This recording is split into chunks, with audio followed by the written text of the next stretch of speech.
मैं इस समय हूँ देवरनिया मुड़िया में। यहाँ कुछ 1-2 दिन पहले जो व्यक्ति मेरे साथ बैठे हैं, इनके साथ एक ऐसी घटना हो जाती है जो समाज के लिए रोष पैदा कर देती है। और इनसे पूरा परिचय जानते हैं। आपका नाम क्या है, आप कहाँ रहते हो? मेरा नाम मोहम्मद आसिफ है। मैं भारतीय किसान यूनियन से तहसील अध्यक्ष हूँ और मैं मुंडिया जागीर का रहने वाला हूँ। मेरे साथ ये घटना हुई कि मुझे और मेरे पापा को, जिनकी उम्र तकरीबन 82 साल है, इन लोगों ने घर पे बुलाया फ़ोन करके 10:01 पे। सुबह में मेरे पास कॉल आई कि घर पर आ जाओ, हमारे पापा तुम्हें बुला रहे हैं, अशरफ।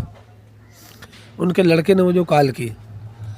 मैं जब साहब वहाँ पहुँचा तो इन्होंने रईसा और उसके लड़के और उसके परिवार के अन्य लोग सब टुकड़े और असलों से लैस खड़े हुए थे। उन लोगों पे मुझे तमंचे तान दिए, मुझ पर फायर भी किए गए और फिर मेरे ये राट मारी, जिससे मेरा कान में 82% ख़त्म हो चुका है। ये पसली मेरी ये सब टूटी हुई है, ये अभी दर्द इसका जा नहीं रहा है, पसली टूटी है, ये थोड़ा ये हिल गया है। उसके बाद भी साहब इन लोगों ने जान से मारने की धमकी दी, जिससे मेरा ये सामान सब बाहर लेके जा रहे हो, अभी घर खोल दो, सब सामान मेरा बना रखा है, मैं मुंडू कस्बा छोड़ के जा रहे हो उनके भय के मारे। और ये अकेला मैं ही मजलूम नहीं हूँ, यहाँ तकरीबन उन्होंने 20-25 लोगों को घर बुला के मार चुके हैं अब तक। 40 साल से भय का माहौल बना रखा है इन्होंने। हर समाज, हर जाति, हर बिरादरी के आदमी को इन्होंने बेइज्जत किया है। इन्होंने 80 साल 90 साल के बुढ़ों को मारा है। मुझे वहाँ पर बुला के इस तरीके से मारा है इन लोगों ने कि बस ऊपर वाले इंसाफ इनका करेगा। और फिर अब भी टुकड़े लहलहाते फिर रहे हैं, अब भी रिवाल्वर लिए फिर रहे हैं, अब भी ये कह रहे हैं कि तेरी सुपारी दे के मारेंगे, जहाँ मिलेगा वहाँ मारेंगे। अब भी मुझे लोगों से सूचनाएं मिल रही है कि तुम्हारी फिराक में तुम हट के रही हो, इसलिए मैं डर के मारे अपने घर से बाहर नहीं जा पा रहा हूँ। 4-6 लोग मेरे साथ में चल रहे हैं और ये सब पिटे हुए हैं उनसे। अगर कैमरा आप दिखाओगे थोड़ा सा तो ये सब पिटे हुए हैं उनसे, ये सब इन्हें घर बैठा के मारा है। तो आज हमारे पूरे गांव ने एक आवाज़ उठाई इनके जुल्म के खिलाफ कि इनको समाज से ही बहिष्कार इनका कर दिया गया। ये बताइए, आप जब किसान नेता हैं, जब आपकी नहीं सुनी जा रही है तो आम जनता की कैसे सुनी जाएगी? ऐसा है, उनका भी एक व्यक्ति किसानों के संगठन में ही जुड़ा है, इसलिए हमारे किसान साथी जो भी हैं वो इस चीज़ से थोड़ा सा दूर है। मतलब वो ये सोच रहे हैं कि हम करें तो क्या करें या ना करें कुछ। मतलब वो चाह रहे हैं कि अब दोनों परिवार एक ही है, उनका और हमारा संगठन में दोनों को ज्वाइंट है, तो इसलिए हमारा संगठन इसमें किसी तरीके का हस्तक्षेप नहीं करना चाह रहा है और ना किया। उन्होंने समझौते की बात की थी, हमसे भी की थी, तो हमने उनसे ये कहा था आप समझौता हमारा करा दो, लेकिन हमारे जख्म गहरे हैं, क्योंकि हमारे पापा की बेइज्जती की गई है, दाढ़ी पकड़ के इन्होंने बेइज्जती की है। हाँ, लेकिन हमारे जख्म गहरे, सब जान से मार के बस जरा से बचे, बाल बाल ही बचे, ना तो मर गए होते हम तो। ये घटना कब की है? ये घटना 3 तारीख की है, सुबह 10:30 बजे करीब। और आज 11 तारीख हो गई, तो पुलिस एक्शन क्यों नहीं ले रही? पुलिस एक्शन ले रही है साहब, पुलिस दबिश दे रही है, आ भी रही है, लेकिन अभी वो फरार है, पकड़ नहीं पा रहे हैं। कुछ लोग उनके परिवार के फ़ोन कर देते हैं और जहाँ तक है पुलिस का बहुत बड़ा योगदान इस पर रहा भी है। इंसाफ कहीं ना कहीं हमें पुलिस के द्वारा, और बड़ी तगड़ी जद्दोजहद अगर पुलिस की नहीं होती तो शायद इन माफियाओं का कोई राज पर्दाफाश ही नहीं होता। और पुलिस अब भी इनकी फिराक में है। सीओ साहब ने स्वयं इनके यहाँ पर आके रेड मारी और सभी पूरा प्रशासन सहयोग में है। और ऐसे गुंडे माफियाओं का बहिष्कार हमारे पूरे आज कस्बे ने किया है। और ये तो इनकी तुलना तो अगर अतीक अहमद से भी की जाए तो कम है।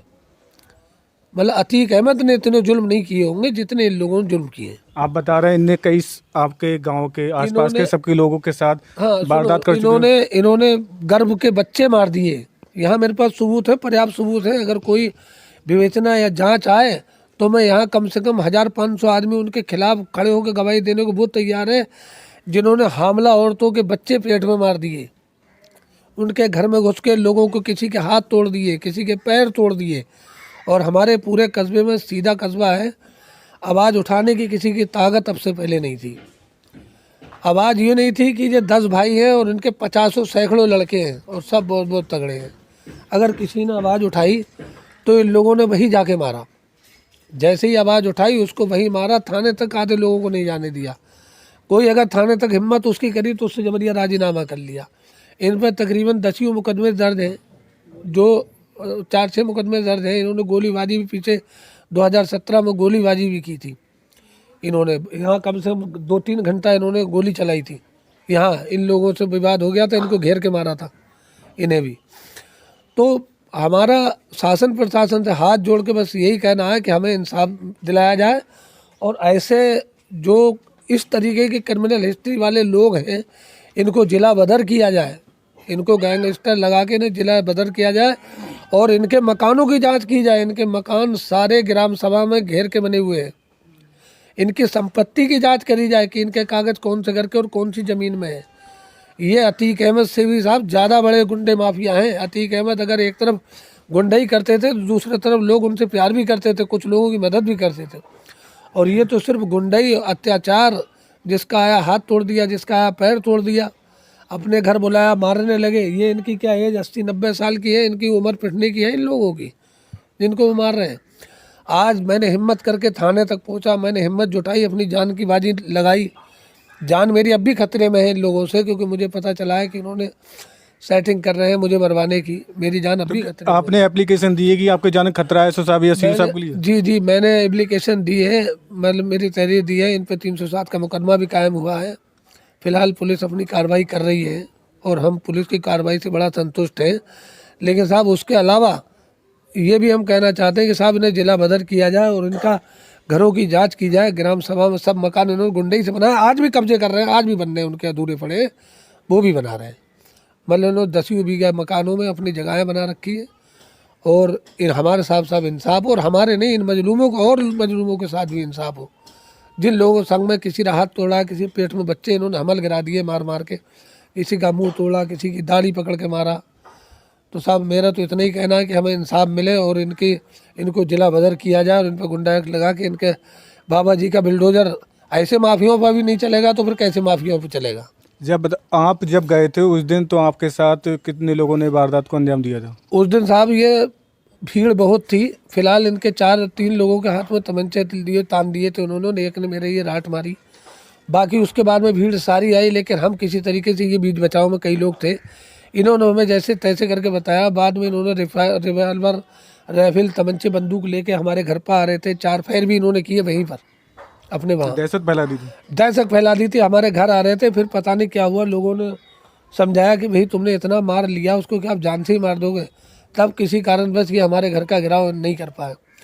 और उसका अगर ये आप कैमरा लेके जा सकते हो तो मेरे घर पर चलो, मेरा सब सामान ये पड़ा है, अंदर पड़ा और कुछ सामान मेरा चला गया। मैं यहाँ से पलायन कर रहा हूँ। मैं अकेला परिवार है मेरा, मैं खुद, हमारे बस भाई है 2-3 4-5 बस, और हमारा यहाँ कोई नहीं है। लेकिन हमारी हमारी गिनती जो है शरीफों में है, गुंडों में नहीं है। हम लोगों की मदद करने वालों में है, गुंडे ही बनेंगे। हमारी कोई छवि नहीं, हम पे कोई क्रिमिनल हिस्ट्री का कोई रिकॉर्ड नहीं, हमारे ऊपर आज तक 151 नहीं, हमारा किसी झगड़ा नहीं। हमें फिर भी इन्होंने बुला के बहुत बेतुका मारा है और बहुत बेजा मारा है। अब भी जान का खतरा हमारा बना हुआ है। हमारी शासन प्रशासन से ये दरख्वास्त है कि साहब हमें या तो सिक्योरिटी मुहैया कराया जाए और साहब या तो इन लोगों को बंद किया जाए और इनके जिला बदर किया जाए। योगी जी देखिए, आप कहते हैं जीरो टॉलरेंस की नीति। ये जो मेरे साथ आम आदमी नहीं, किसान नेता है, ये किसानों की आवाज़ भी उठाते हैं। आज इनके साथ ऐसी वारदात हो जाती है कि पूरे ये एरिया है, ये टाउन एरिया है, नगर पंचायत देरनिया लगती है, इस क्षेत्र में कह रहे हैं, इनका कहना है कि ये माहौल इतना ख़राब हो चुका है कि लोग ये चाहते हैं कि इनके खिलाफ़ सख्त से सख्त कार्रवाई हो और लोगों के लिए न्याय मिले। इनका ये भी कहना है कि कुछ लोगों अपनी आवाज़ उठा नहीं पाते, थाने तक जा नहीं पाते, एसएसपी साहब के लिए जा नहीं पाते और अपनी आवाज़ वहीं बंद कर देते हैं, क्योंकि ये भी 10 व्यक्ति हैं, 10 भाई हैं और इनके पुत्र भी होंगे, 50 लड़के हैं उनके। और इस मोहल्ले में ये दहशत का माहौल है। लेकिन ये सभी लोग बैठे मेरे पास बैठे हैं, मैं अभी कैमरा दिखा नहीं सकता, अभी दिखाऊंगा थोड़ी देर बाद। ये सभी लोग प्रताड़ित हुए हैं और इन्हें न्याय मिलना चाहिए। मैं बरेली के कप्तान साहब अनुराग आर्य से कहना चाहता हूं, अगर इस तरह की वारदात होती है तो लोग कैसे अपने आप को सुरक्षित महसूस कर सकते हैं, कैसे अपने आप को ये कह सकते हैं कि हम भारत के अंदर रहते हैं।